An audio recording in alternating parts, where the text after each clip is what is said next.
बाबा, आज येताना बासुंदी घेऊन या ना. अगं, कालच आपण आईचा वाढदिवस होता म्हणून आणली होती ना.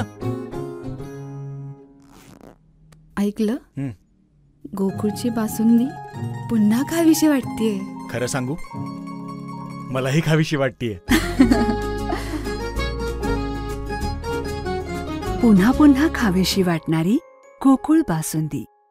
शेतीच्या कामासाठी शेतकऱ्यांची लगीनघाई.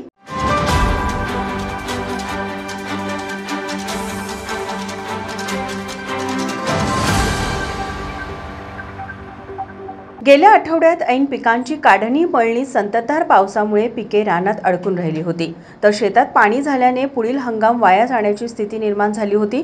पण गेल्या 2 दिवसापासून पावसाने उघडीप दिल्याने शेतकऱ्यांनी पेरण्या करण्यास सुरुवात केली आहे. अवकाळी झालेल्या पावसामुळे भात, सूर्यफूल, भुईमूग या पिकांचे मोठ्या प्रमाणात नुकसान झाले आहे, तर ही पिके शेतकऱ्यांना अवकाळी पावसामुळे काढता आली नाहीत. भात पेरणी करण्याच्या घाईतच पावसाने लावलेल्या हजेरीमुळे शेतकऱ्यांची डोकेदुखी ठरली होती.